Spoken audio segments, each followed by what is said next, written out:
Hello again, everybody. Welcome back to 50 by 50, the Whatever Happened to the Harvard Class of 1976 podcast. My name is Michael Conniff. I'll be your host. I am also plead guilty to being a member of that class, and I'm happy to have been part of that. And I'm joined today and very happy. I think we're meeting Teresita Alvarez-Bjelland. I don't. I mean, I've always known who you are in the sense that I have a lot of friends who know you, but I don't think we have actually met. Well, I don't. I think you're right. I think we haven't had the honor, but I mean, I know about your book and stuff like that, Yeah, and like you said, lots of friends in common. So lots that's of things in common. Now, are you in Norway now? well. I have to tell you, I literally flew yesterday, and I've been up since 2:36, which is 8:36 Norwegian time. So, so, Okay. and I've had three coffees. So by the time of this interview finishes, I'll be talking like this. No, the Cuban in me is still there. But no, yeah. So I'm borrowing an office from the Harvard Alumni Association. Oh, it's Oh, you. I can really see you. No, I'm kidding. and are you in Norway or are you No, in? no, I just arrived in Cambridge. Oh, so In the, you're here for the reunion now. That's yeah, great. I came early. I'm going to be here for commencement at Radcliffe Day, so I thought I'd come early. Yeah, no, that's terrific. So, I just want to set this up a little bit by saying. You have quite a story. I mean, it's got a little bit of the Princess Diaries in it. I think the sense that you were born in Cuba, right? Or yeah, born in Cuba. And I'm going to ask. Actually, I'm going to ask you about Cuba right now. How do you feel about what's going on in Cuba with the Well, U.S.? when you see, I mean, you should see the goosebumps. Yeah. It's. I mean, the Cuban situation is tragic, Michael or Mike, because it's been over 60 years. It's a young country. 82% of Cuba, or 83, is under 65. They've never had a different government. It's worse than Venezuela, because they were under Chavez and for less time than we've had communism. So I'm just really worried. The people are suffering. It is so unfair. Do you know that Cuba? What breaks my heart, and is that Cuba in 1959, my sister was one of them. Cuba had more women studying medicine proportionally than in America. You can check that. That's a fact. Okay. And Okay. we were a country. We were not a Caribbean island, with all due respect to the Caribbean islands. And to see what's happened, it just breaks your heart. And I don't know. I mean, Marco Rubio as the governor of the 51st state. I mean, give me a break. But I think it's very sad. I don't know who can take. You think that could happen? Yeah. You Oh think? my God. I know. I mean, listen. I don't know what's going to happen. I've been told I cannot talk politics, but Michael, I don't think this is politics. This is about being on the right side of history. And No. we Yep. can talk. I mean, I know you had Sally, if I can refer to others, about becoming Canadian. After 40 years of marriage, I became Norwegian a year ago. And why is that? Well, I tell you, I think that many years ago, and you have to stop me. But Forgive you, me. You're yeah, married to a prominent Norwegian man who I yeah. believe it's fair to call him a diplomat, right? Well, Uh, not maybe by trait, but not by profession. Maybe by okay, personality. yeah, diplomatic. Okay. I always thought I should have been the diplomat, and he goes, "What, you?" I mean, my boss used to say, "I telegram my feelings. I don't like you. Stop." Did you get that? And then we'll talk about that later. But no, what happened was, years ago. I mean, I have my regrets. I've had a wonderful life. I mean, talking here with you, I am so lucky. But with that said, I wish I had done more, and we can discuss that later. Years ago, I was the highest paid woman in Denmark, fourth highest paid person, and I was asked something in the newspaper like, "What is a Cuban married to a Norwegian working in Denmark for an American company, right? So where are you from?" So I used to joke that on a sunny day, I'm a citizen of the world. When it rains, I have no home. But I said the reality is, and I will tell you, I said is that I am Cuban, Hispanic by birth and temperament. I am European by marriage, and I have a deaf mute sister. I said by marriage and place of residence, and I'm American by loyalty and gratitude, because that country took my family in 1962. Well, Mhm.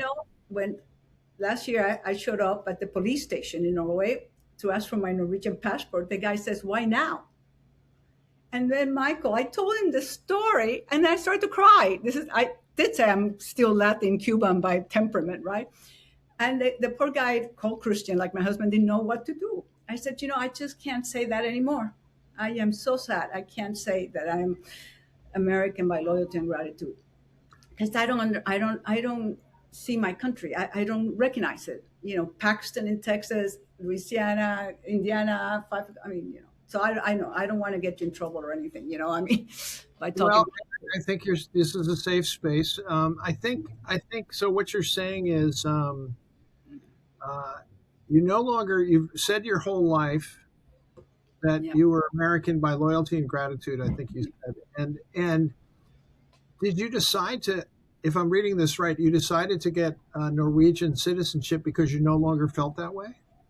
Yeah, basically. It broke my heart. I started to cry. I mean, and the poor Norwegian, Norway still has this plastic thing from the COVID days. So the poor Norwegian is going like this.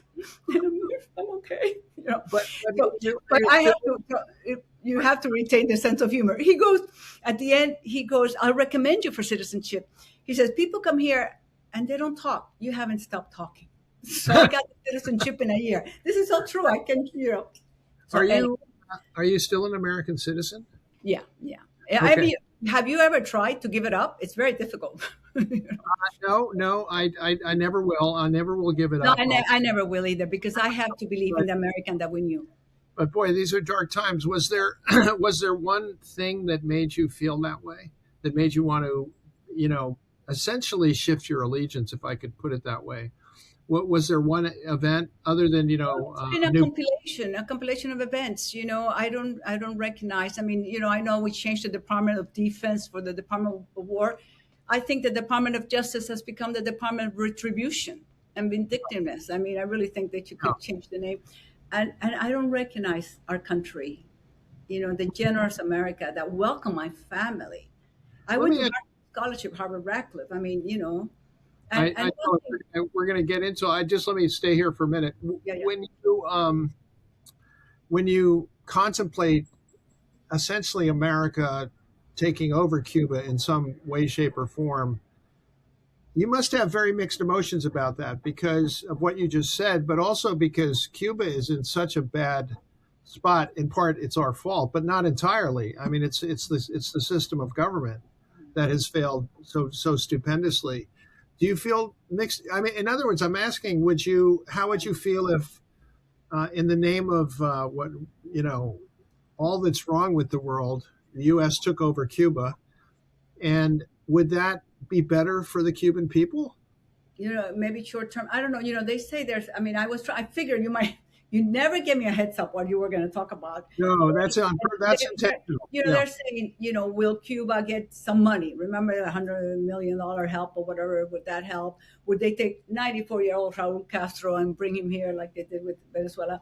I mean, I just wish I had honestly, I wish I could tell you more. I was hoping to talk to. There's a professor here of a Cuban that still has family in Cuba and all that. And I'm hoping to see him tomorrow and hear what he thinks might indeed be happening with Cuba. And what should. I think you're right. I mean, are they better off becoming like Puerto Rico, which is not a state, but basically it is. It's not the 50 territory. I think we call it. Guam, I guess, is a territory too. I feel for the Cuban people. So you were born in Cuba. You came with your. Is it fair to? Did your family flee Cuba or leave Cuba? Well, okay, no, we left. My father, my deaf mute sister, I mentioned her earlier, and my parents, my father, mother, we left August 9th, 1962 on Pan American. I have this loyalty to Pan Am. I did forever, right? But I have this. It's very interesting. And then one day maybe we can follow up. My older sister was studying medicine in Cuba, and she was expulsada. She was thrown out of the University of Havana for being a Catholic and a counter-revolutionary. Because being there were not that many women, but they played the International, the communist song, right? Communist anthem, yeah. Yeah, I can't sing. I can swing, but I can't sing. Anyway, and she didn't get up for the anthem, so she gets thrown out. We thought that with that letter, she'd go into Notre Dame or something, Yeah. But you're laughing. My second sister is at deaf mute. She was at home. My third sister is part of the Pedro Pan exodus. Now, if you don't know about that, apparently NBC had Pedro Pan, is Peter Pan in Spanish, was organized by the Arch. It's a really interesting thing. Archdiocese of Miami, and over 14,000 unaccompanied minors, okay, under 18, were left Cuba with Pan Am flying them, and they went to, like, my sister was in a place called Florida City or something, and she stayed there until my parents and I left. My father sent Oh, two. she came first. Yeah, on the Pedro Pan Exodus. You have to Google it. It's the largest exodus of unaccompanied minor in the Western Hemisphere. I mean, obviously, World War II, there were more. It's a Wow. really So interesting thing. you were still in Cuba. She was I here. think You were with so. your parents. So again, let me ask the question again, just to be clear. So it sounds like you left, but if you hadn't left, maybe you would have had to flee. That is Is true. that My fair? father, the reason I feel so much about the importance of freedom of expression is one of the NGOs that I've been involved with and all that. My father was in prison in Cuba against Batista. Batista was a dictator, you know? So Cuba, it was not a poor against rich, it was a political revolution. I mean, Batista left for Miami and Madrid and had Miami Beach and all kinds of stuff. But then my father was in prison against Batista. He was in prison twice against Fidel. And then Oh, the last time they did say exactly what you mentioned. They said, if we catch you again, it'll be 20 years in jail, what was right? he in prison? What was he in prison for? What law did he break? Speaking against Fidel. We Just had, it's so saying what he complicated. thought. Yeah. Yeah, originally he did La Reforma Agraria. I don't want to get boring. The agrarian reform, and we had sent Modesty aside. We were from Camagüey, the cattle line, like the Texas of Cuba, and we had sent I believe they had sent a tractor to help and all that. But then Castro started closing down the churches, doing this and that, and limiting, freedom of expression. So then we did leave. We left in Pan Am. By the time we left, we could only take 3 sets of clothes, which and stuff like that, and then we moved to Coral Gables, Florida for 3 months, thinking we would go back. Papi said, this is a matter of 3 months. And then you had the October missile crisis. So he Yeah. thought, you see, we're going back to Cuba, Missile crisis. August, September, October. And that never happened. And then Miami was not what it was today. I mean, there were we had to move out of Coral Gables. We moved to the garage of a house. That's how bad things were. Uh-huh. But anyway. And where was so you're a little girl. What are your first memories of the United States? Do you have memories of Cuba? Listen, you have to forget. God, you asked for me to speak. I didn't ask for speaking, okay? Only because modesty aside, I was like in 5th grade. No. I still multiply in Spanish, so I'm the young. See, I'm the mistake in the family. My father and mother had 3 daughters, 11, 10, and 9 years older than me, and I was supposed to be the boy. So basically, there's not one picture of me as growing up because they didn't want a 4th girl photograph, right? So anyway, but I was I was 4th grade going on to 5th grade, so I remember a lot. Oh, you do? Okay. I remember finding my father when the Bay of Pigs in April of 61, they put everybody that they thought could be dangerous in prison. And this is a funny story, and it's a true story. So I remember going with my mommy, and then we heard that my father was in this prison, right? It wasn't prison, it was homes turned into prisons. And listen to this. So this guy comes and asks for the family of some Perez, another, and the mistress and the wife, this is the thing, come at the same time and start fighting. This is all a true story. And listen to this. My father told us when he got out that the sergeant, the communist sergeant or whatever, came and said, guys, we don't agree politically, but if you're going to have a mistress, let me know beforehand. So the Cuban do have a sense of humor because Papi said, here we were, 29 people in a garage, but we had to laugh, right? So I remember that occasion, I don't remember the fighting, but I remember, and I remember standing in front of a prison and saying, Está Pino Alvarez, that's my father's name, is Pino Alvarez there? And then they would say, no, and then we'd go someplace else until we found him. So I do remember. And you actually saw your father in prison in Cuba. Oh, yeah. And what was that like? Well, the last, God, I didn't know we were going to get into this because, he finally gets out and then we travel so they could not pin anything on him. We were from Camagüey, so we traveled the last 2 months in Florida, in Cuba, I'm sorry, we traveled. And then I am in Varadero Beach, which is DuPont. I had a house there, and we used to go there in the summer.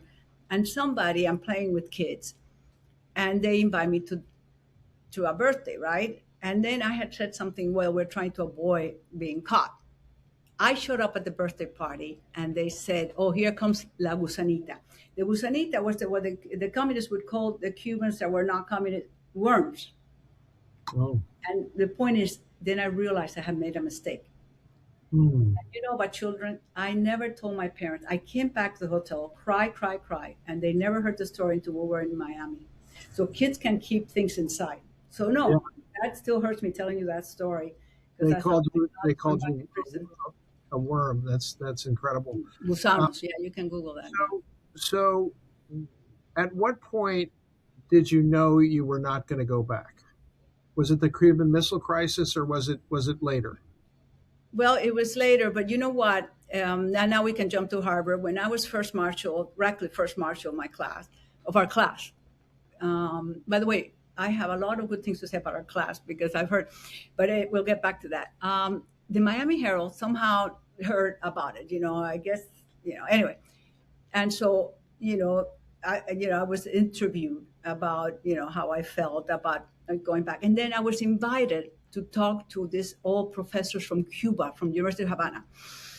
And my father was a very articulate man, so I said to Papi, I don't know what should I say. He says, "Tell them that you hope to use your education enough free and liberated Cuba." And I said, "Papi, I can't say that. How can I say that? That's not true." And he said, "You've got to keep them with their hope." So Mm-hmm. I stood up in June or July of 1976 in front of all professors from Cuba in Miami, saying, "And I hope I can apply this education in a free and liberated Cuba." So Is that that's statement true today? it's too late. It's too late. Modesty aside, Yeah. Yeah. okay, you have five classmates. That's not many, but wrote when Marco Rubio was elected Secretary of State. Five wrote to me saying, "We thought you'd be the first Cuban American Secretary of State." And that broke my heart. So now I'm convinced that even had I not given up all that and I had stayed in America, now I would have been retired anyway. At 71, I would not be, not Madeleine Albright, right? Have you met You know? You know Marco Rubio? No, and I don't want to. I would tell Yeah, him off. I But hear you. anyway, by the way, his Okay. parents were not communist exiles, political. They were there in the 50s. So they came to Miami before the Cuban exodus We're against sooner, yeah. So, at what point did you feel more American than Cuban, or did that point ever come? Oh no, of course it came. I mean, this country was wonderful. By the way, when later on I was asked the same thing, I added Harvard. I said, this country took my family in 1962, and this institution took me in 72, and they were transformational in my life. Those two moves. And Well, so, tell me how Harvard was transformational. I think well, I think it that's was. I was still accepted by Radcliffe. In a funny way, I was interviewed by Dr. Fitzgerald, a Harvard alum, and Chase Peterson once said to me he had accepted all the men in the class of 76 and me because the Dr. Fitzgerald must have written to Chase Peterson, and then they got me to Radcliffe, and we were four from Miami.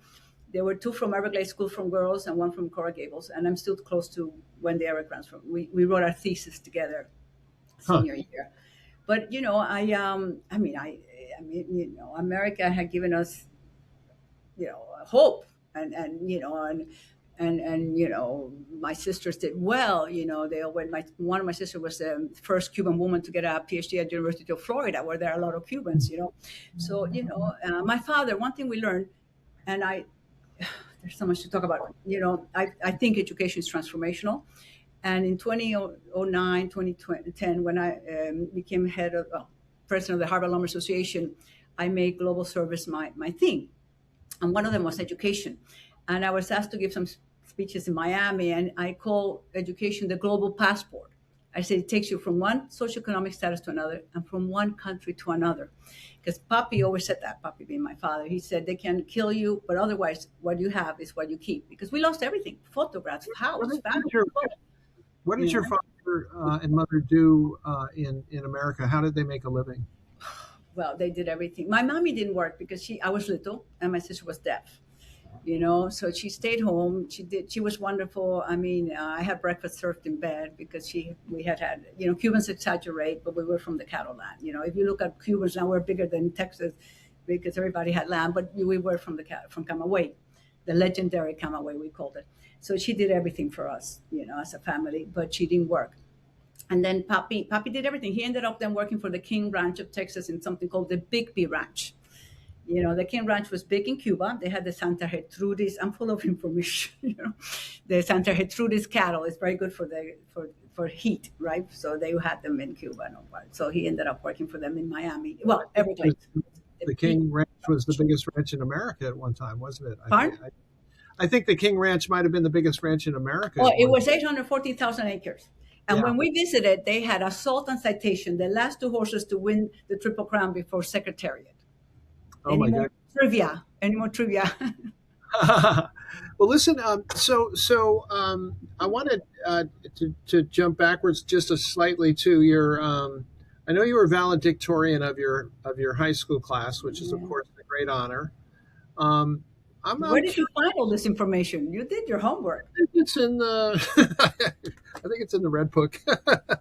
But no, I think I did Google you. I went to my ACE researcher, or I perplexited you with AI. I can't remember which, but I'm curious. So you gave an address at the end of Radcliffe, at the end of Harvard, when you were graduating as well.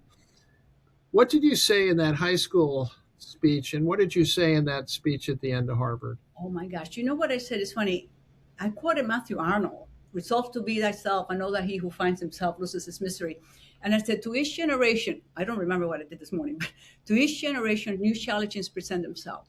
Ours is not just to overcome prejudice, but it's one of truth to be told, prejudice to be, ours is not just to discover new planet. It's one of truth to be told, prejudice to be overcome, or something like that, you know, and make us a better person. And I ended up, and the Miami Herald did have it, not my picture, but God bless us all. So I ended up with God bless us all, you know. And then what did what you say at the end of going through Harvard, was that different than what you said at the end of high school? Remember, one thing we need to point out, because it was funny when you had Robbie and do you know that our class was the first class to elect a Black Harvard First Marshal? I am so proud of us as a class. Yeah. Because it was Ron Wade. African-American football captain, Dan Jiggets. Yeah, but that was Chief Marshal. But First Marshal, when we graduated, was Ronald Wade. And when I was president of the HAA, I attended the Harvard Black Alumni Society big event. And then David Evans, I'm going to get in trouble, got up and said to Jim Johnson from New Jersey, "You were the first." And I got up, and Mary Osterman was there. And I got up and said, "No." In the middle of the speech, I said, it was Ron Wade. Because it was Ron Wade. So we as a class, I mean, the men voted for the men, but we chose Ron Wade. And modesty aside, I'm Hispanic. I was Latin. I think I'm the first non-American to have been First Marshal. So I thought we had a wonderful class. Yeah, well, you were a trailblazer, but that's what I'm driving at is and you know, I'm really earning my money in this podcast. I want you to know that because who's paying? You move very quickly, and you know, I'm sort of on a narrative line where I'm trying to lay some bricks. But what I'm really getting at is, you know, you said, well, let's go back to what you said about Harvard being transformative. What was transformative about it for you? Well, what do you remember about that? It was, I came from my family, my father was told by all his friends, how can you send Teresita, even though it was Radcliffe, it was Harvard, right?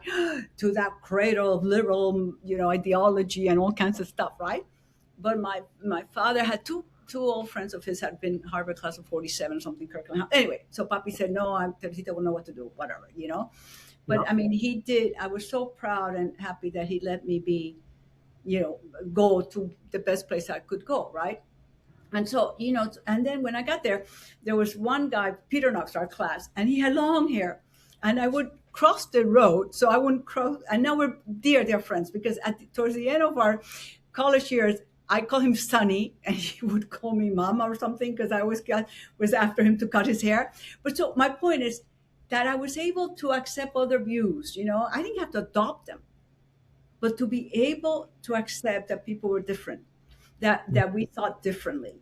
And it was great. I mean, I remember one time I dated somebody whose name I'm not going to say, and he agreed with me and everything. I said, oh God, how boring. I'd rather talk to somebody that was different, you know? Yeah, I had the same problem when I had a talk show. It was when people agreed with you, it was absolutely terrible because you were just Yeah, I do. But Mike, now I'll go back to calling you Mike. I remember freshman year that I was walking through the. Yeah, I was at Radcliffe. Okay, I was in the girls' corridor, but then I was walking through the yard, and I came to my NASI three. It was chemistry lab, and there was a guy called Tom Hoy, Mr. Hoy. He's now in Minnesota, whatever. So he would say, "Terry, call me Tom." Yes, Mr. Hoy. I was very Floridian conservative, right? But I was 3 hours late, and I said, Mr. Hoy, I'm so sorry. I was just talking. And he goes, well, I believe you, but you still have to make up the lab, right? But I was, You were 3 hours late to class. yeah, for 3 hours. That's not just late.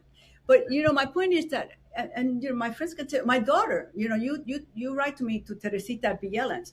My daughter gave me an email address, was happycuban@hotmail.com, which I thought was pornographic, the way I got things, but it's my emotional favorite. So that's my second. And my point was that people stopped me. Remember? I mean, people, why would you remember? So wait a minute.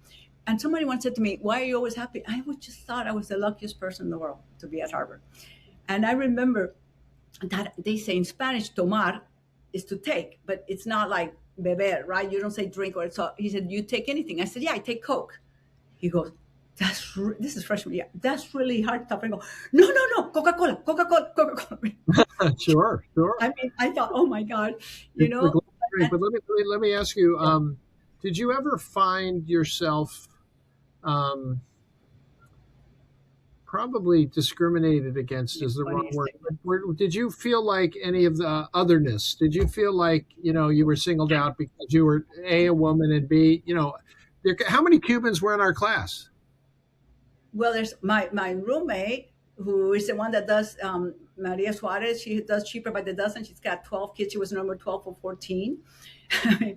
and we call each other roommate, very original, but we didn't, anyway.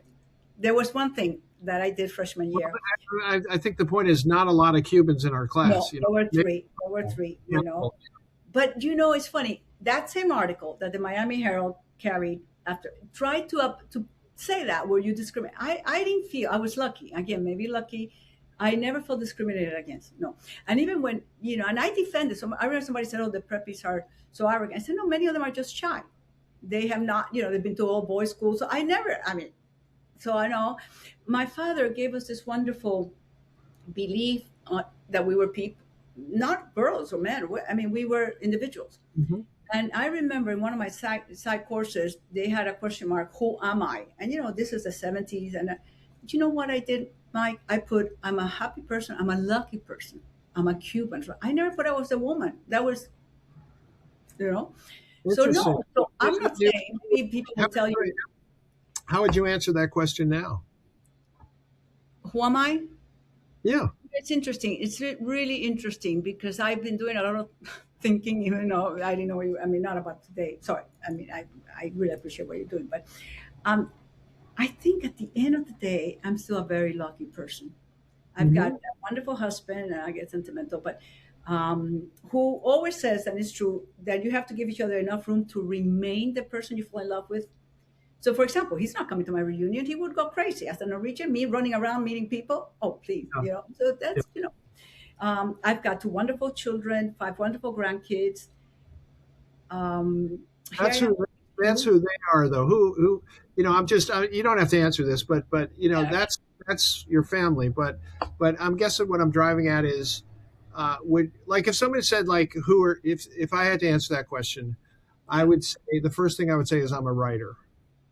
It's everything kind of starts there for me. But would you now say you're a happy Cuban woman? Would you say woman now? Would you say is that a big part of your identity? That's such a good question because look, I feel like I should have done more professionally. Okay.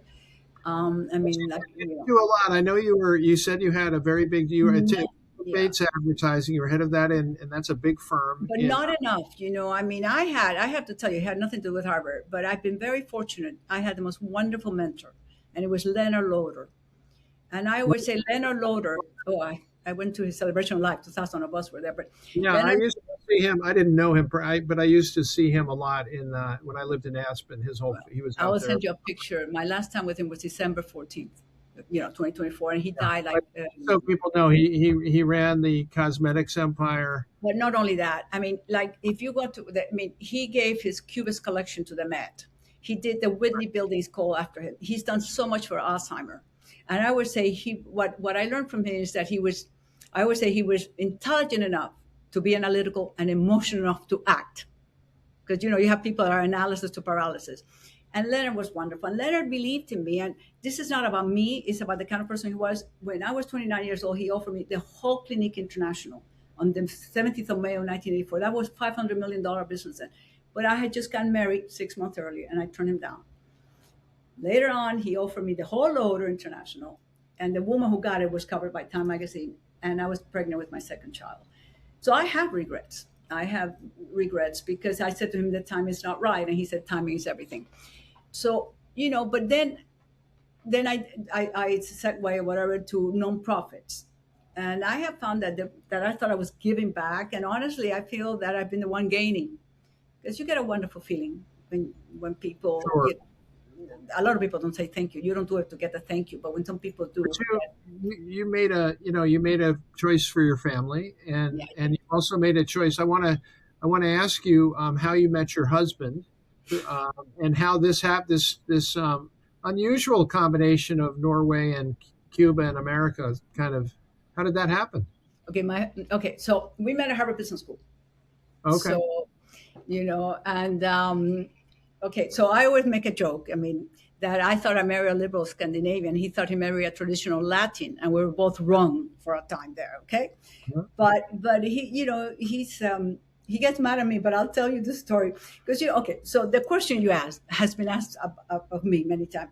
Cuban like you with this Norwegian, what kind of marriage you have. And he'll kill me if he knows that I'm not going to show him this. Because I say to people, I have a very giving marriage. I give on, I give up, I give in, I give up. He hates that, because he thinks people are going to believe it. I said, well, excuse me, who's the Cuban living in Norway? It's not the other way around, right? So anyway, but we have a lot of the same values, and that's important. And we respect each other. Mm-hmm. And I think that's again, going back to, so you met in business school. Did you soon thereafter get married and decide to move with him back to Norway with him? Now you're going to make me blush. That's okay. No, okay, no, because I don't know who's going to see this. Okay, no, okay. So I've always tended to like blondes. So I also dated a Swede, also from business school. That's funny. Now, there's something funny about the Swede, because he spoke 7 languages, right? Wow. So I said to as you can see, Papi, my father was a big force in my life. So I said to Papi, Anders, speaks 7 languages. I said in Spanish, Papi, habla 7 idiomas. Papi says, don't worry, Teresita, you with 2 speaks more than him with 7. So my father was very funny. He was very funny. So anyway, so there was what was it about these Scandinavian? What was it about these Scandinavian guys? Was it because they were so different? Well, funny you say that. I thought that they would let me have my career and all that. Was I had seen some Latin men, and they were more like, we want a mother, whatever. So anyway, like I said, I thought I married a liberal Scandinavian, but I didn't. But anyway, so Christian, it's a fun story. They both ended up working at BCG anyway. But I married Christian. We're still very good friends. The other guy, and so we see each other for my birthday, their birthday. It's very Scandinavian. We're very civilized. Yes. And so when did you move to Norway? Okay, so I moved to Norway. We married December 17th, 83. Just like I said, 5 months before I was offered Clinique in May of 84. But anyway, and Loader again kept me on the payroll. I was not called Loader or anything. So I was kept in the payroll, living in Norway. And Norway in January there's no light. You get 3 hours of light. Wow. My mother, when she passed away, she had kept a letter written like January 14th, 1984, 14 hours. And I said, Mommy, everything is gray. The mountains are dark gray, and the rest. It's great. So my poor mother dies in 2005, but she had kept that letter. And my sisters came to visit me, and they said, this is a golden place, but it's a golden cage. I mean, my sisters couldn't understand. It was small Norway at the A time, but golden so I age. was kept. Yeah, Did you feel like it was a cage, or did you feel like it brought yeah. out things? I felt like a sleeping beauty. I would wake up at 7, it was dark. I'd go to bed. I'd get up at 10, and it was dark. And at 3 o'clock, it was dark. But then Lauder, like I said, kept me. And then when I said no to the clinic offer in May, I was still in the payroll, and then I became managing director. The man that was running Denmark and Norway, but from Copenhagen, which I love Copenhagen. Then he was sent to Australia, and I became managing director, the youngest at the company at the time, in Copenhagen. But overseeing Norway from Mm. Copenhagen. Wonderful. I mean, the Danes are great. And then you and your husband. What did you tell me about him? What was I thought I had sort of called him a diplomat, but what No, is but his?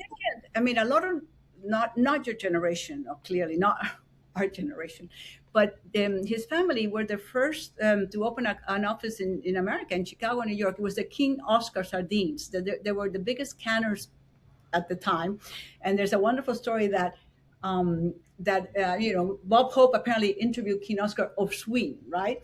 And Bob Hope said to him, "I thought you were a sardine," because the brand name was King Oscar. So that was great publicity. And so so he went to Dartmouth. He was Phi Beta Kappa. That's Dartmouth. I said he would have been Group 3 at Harvard, right? Summa cum laude and everything else, and then went straight to business school. I took a year off. I went on a rotary to the London School of Economics. But anyway, so he was a year ahead of me in business school, and then he went to BCG. Then he took over the family company. Oh, I see. I see. And By then, the way, Christian. we both Sorry. married Dartmouth people, just Yeah. for the record. So Yeah.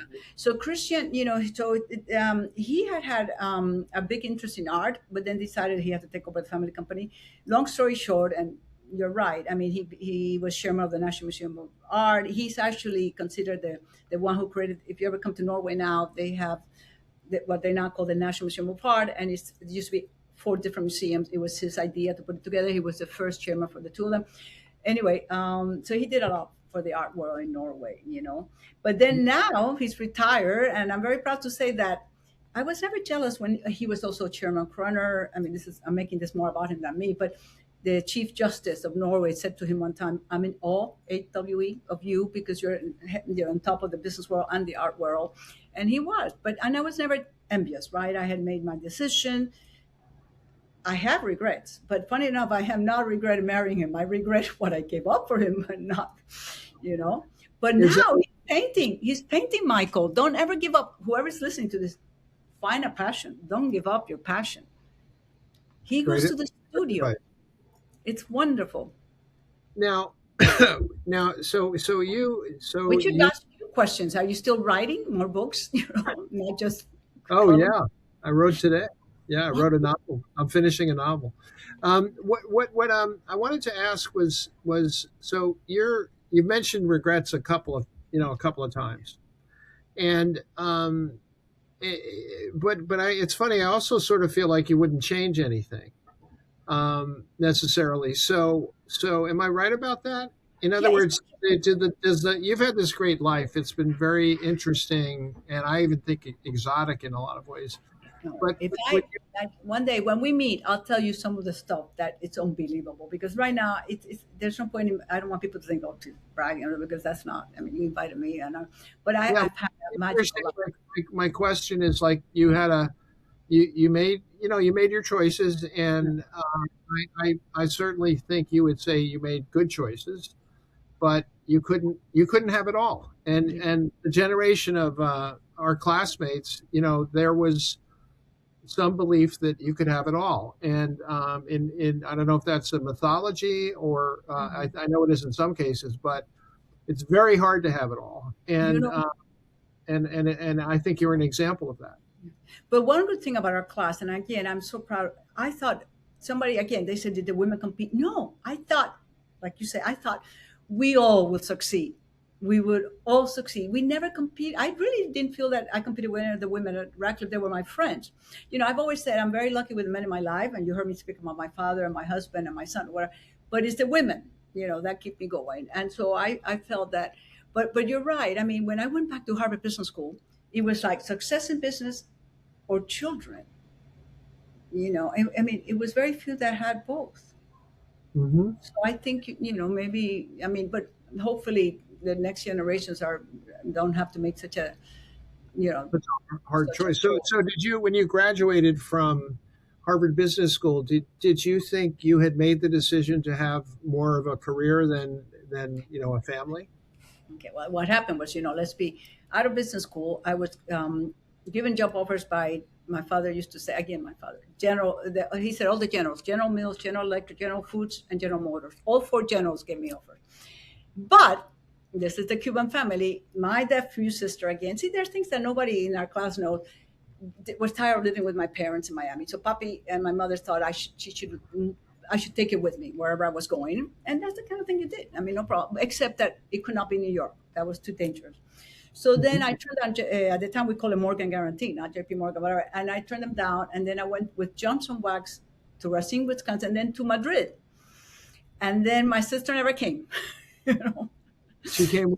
she never came. And then my father came for 45 days. And that was like, Did you look at isn't there an amazing Frank Lloyd Wright building in oh, Racine? you know that. Not only that, it's wonderful. It's a Um, wax building. it is the Johnson Wax building, Yeah. and the columns went like this, and he had and the tables were round corners, not square, so you didn't hit. They were round. And one point he had actually made a three-legged chair, but that was very difficult to balance. So that You didn't know, work. how funny. Yeah, Yeah. Frank Lloyd Wright. But I love Frank Lloyd Wright. You have to read the book about. Oh, he was great. I mean, Yeah, he was. They were yeah. nice. So you're in the middle of Wisconsin. Where was your future husband at that time? Well, he was working for BCG London. We were not married, right? We married many years later. But anyway, and he would fly Freddie Laker to Chicago, literally on a Friday. And Racine was great at the time. I was just there for 3 months, and talk about. I'm not a good Christian, but I love Pope Leo, so he's making me a better Catholic again. But at the time, John Paul II, Karol Wojtyla, the Polish guy, came to Chicago, and Chicago was the second largest Polish city, after Warsaw, right? And I remember being there and clapping, and my husband, it's agnostic, atheist, whatever difference you want to make. But we went to the mass and it was packed. So we decided to have lunch, and then we're walking away. And I wish you could meet him. Maybe if you come to Norway, so you can hear the story from him. Because then we get off the bus and here comes the Pope Mobile this is before he got shot, with, John Paul II there. And my husband, my Norwegian husband, goes, Viva el Papa! And he blessed us. Seriously. So that was great. And I went to Ravinia with Schulte. I mean, George Schulte. I mean, they had wonderful orchestra in Chicago. Amazing. Did And now my you? daughter is living in Lake Forest. So I Oh go wow! back to Your Chicago. daughter's a successful marketing person as well, with Target. Yeah. I Yeah. Well, did. she left Target. Now she's with Minute Maid with Coca-Cola, Oh, but Minute Maid is in Chicago. I You see. really did your homework. I'm very proud of I you. did some homework on you. Yes, for sure. What you said you're not a good Christian, but you're a Catholic, right? And Yeah. are Oh, you you know are what you happened freshman year? Okay, so somebody that I knew, I don't want to say name, was very religious. So I started going to mass. But the Cubans in Miami, we would take confession on Saturday night at 6 o'clock and communion at 8 in the morning on Sunday, so we wouldn't sin in between. So we were very serious. There are some Catholics that were more like I prayed to God or whatever. Anyway, so I started going to mass, and I would not get up to take communion. So I started going like this: Do I get up? No, I can't get up because I haven't taken confession yet. So one of my best lines ever was, this person who was very religious said to me, "What are you giving up for Lent?" And I said, "I'm giving up mass for Lent." Well, that giving up mass for Lent was not a popular thing the to say. disconnect, Teresita? That's yeah. But I That's a mean, so I gave up mass for Lent. yeah, because Lent is just yeah. Yeah, So but, Lent. but we're going, listen, at the reunion, one of our archbishop, one of our classmates, he's giving a mass. So I'm showing up. I had heard about that. Certainly, that's somebody I'd love to talk to on the podcast. Um, what about the future for you? you're you sort of said an interesting thing about your husband in painting. It's never too late, and I think that that's something that's like my Apostles' Creed is it's never too late, because it really isn't. Until they as certainly as a writer, until they pull the pen out of your hand, you can keep writing, but it goes for all sorts of things. So what what happens now, and what happens in terms of where you're living? Are you traveling? Well, What's next for you? You obviously have an incredible amount of energy, Teresita. you should Um, see me when I sleep. No, yeah, I was like, oh my gosh. Um, no. I do believe. I do get asked to give lectures once a year. And somebody said to me, "Put that you're a lecturer." No, I get invited at the business school in Oslo, but I do believe in passing it forward. So I do tell people about trying to support each other. I also tell them opportunities come and go. Act on them because and I this thought I get. what happened to you? Yeah. Yeah, exactly. And also, I say cliches are cliches for a reason. Time passes, time flies. I mean, there's things, Yeah. but I think that, and it's funny. I mean, this is a different talk, but for example, whatever we say with all technology and all that, the 30s are still such an important decade for young families. This is the midlife group that I talk to, right? And I said, either because you're trying to make it in business or profession, and you're making a family. So you're being pulled from so many angles, right? So I said, that's when you have to support each other, right? I know some people are having children later now and all that, but I think if you can help people, and I sent you a picture with my pink cast or whatever, and I help young kids that are applying to schools, and I do it for free. I mean, I ask them to give money to different charities because it was Michael Porter who said that when I used to not charge, I had 20 people and I didn't even get thank you notes that I was working on young kids, to apply to not just America, but also to Europe, to England. And now I tell them to give money to either See Global Health, Vanessa Carey's thing in Africa, or Freedom Now in Washington, or, the David Rockefeller Center, whatever. And now they give the money away because I don't want to handle it. And I get flowers. So it's funny when you charge for things, people appreciate it more. Yeah, that's there's no But doubt that's yeah, true. but it is nice to still help, And that kid that was you saw, he got into William and Mary. So I'm so proud of him. Who So is I do. you've stayed? It sounds like you've stayed in touch with a bunch of people, but what are you looking forward to the most coming back for reunion? And by the way, I've not asked anybody this question. I don't know; it's sort of an obvious question, but what you're so involved with everything Harvard. You've been head of the Harvard Alumni Association. You've been doing stuff for decades. What?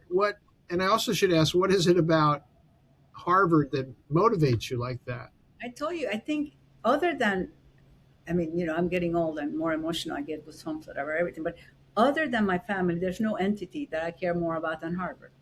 Hmm. Because of the opportunities they gave us, because the people I met.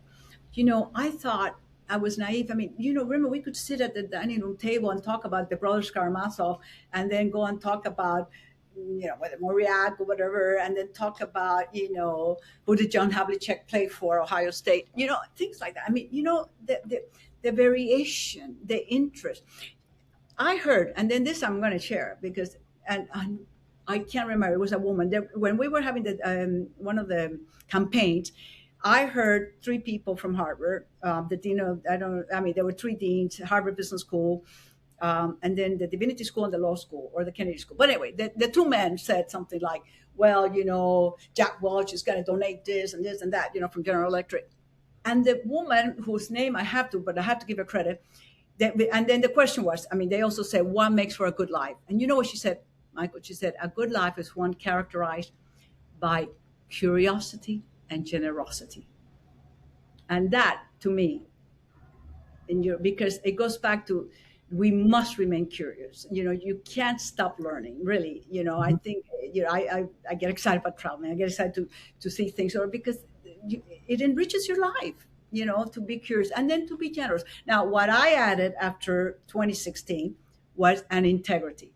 So when my son got married 2 years ago, I shared, without giving the name, but I said another woman said this, but I said curiosity, generosity, and integrity. I think we've lost a bit of that, But I Hmm. think as long as we retain the love of knowledge, you know, it's okay. You know, it Have gives you that. you ever found, there've been a couple times doing these where it's, it's broken out into sort of a broader discussion, and I've had this flashback of like, we used to do this in the dining hall. This is what the dining hall was like. We used to get to talk about whatever at length and here's the key piece, with really smart people, with people who were really articulate or really knew stuff. And, that was, when I think back, We were spoiled. Wasn't that wonderful? I think back, I had several terrific tutors, including the late Alan Brinkley, may he rest. But it's really, that's what I remember about Harvard. I really actually remember the classmates and the people who were there. It wasn't. How can I put this? It wasn't the education per se. It was the education of being around so many talented people who would, wouldn't always agree with you and would challenge you. And remember what I said? The guy that agreed with me, I thought it was very boring. Never saw him again. Yeah, that was boring, right? But have you ever found anything like that in real life? No, this is the thing. You see, we were so spoiled, and for that we have to be so grateful. Because even business school, okay, with all due respect, I thought the international students were interesting, but a lot of the people that went to business school from our class were not like the best students went to medical school or law school. And it was more that athletic guy that, I'm generalizing, forgive me, but that went to business school.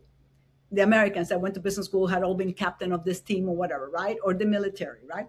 But the international students, the Indians were the best because they could speak English and they were all engineers, right? But I remember,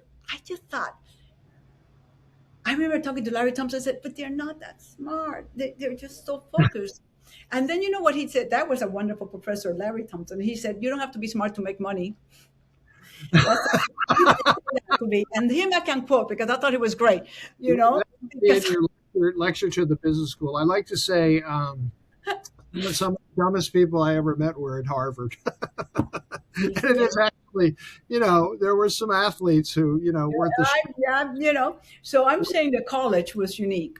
I just, the people. It's funny you say that. I changed majors. I was math, and I took math 21. But then, like Larry Bacco says, I was good at math, but I was not a mathematician. So I memorized 30 pages of proof, and all I can memorize QED. It's been proven. And then I went into biochemistry because I wanted to be the doctor that my sister could not be. Mm-hmm. And I've been so lucky. I had a tutor, William S. Peck. He was head of hematology. He said I was the daughter he never had. He had 4 boys. And he basically told me, I can get you into any medical school you want. And I started crying. He said, I don't want to go to medical school. I started crying because it made me feel so guilty. I said, I don't like to see people suffering. And he said, you'll get used to it. I said, I don't want to get used to it. So, Then I ended up doing psychology and taught REL. And all the time people thought I was in Spanish literature. So I got a true Renaissance education. Teresita, this has really been fantastic. You've really got to learn to show your emotions more, don't you?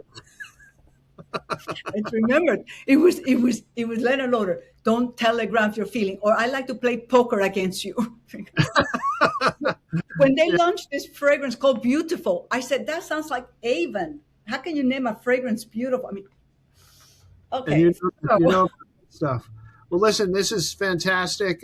Thank you for all you've done for the school, and really appreciate your doing this. I think you've had such an interesting life. And such a different life. And, that it has been. And you know what? I just finished reading Mozart's Women. And I thought, poor Mozart, what a genius, right? He had a horrible father, was always in need of money. And he died so young. So do you rather have a fairly good life and live to be 70 something than die at 35 and be famous after you're dead? I mean, he was famous. So I'm trying to get myself to, But listen, I look forward to continuing this in person. Yes, absolutely. Well, thank you so much. Thank you. It was very sweet of you. I wish you had given me some head ups, but I know, but that's into rambling. That's the magic. That's the magic. You never know what's going to come up, and you're very kind. Thank you for all you're doing. The 52 times. It's my pleasure. It's been so much fun, and we'll see you at the reunion. Yes, I look forward to it. Take care. Bye, Michael. Bye, Michael. Bye, Mike. Adios, Miguel. Adios.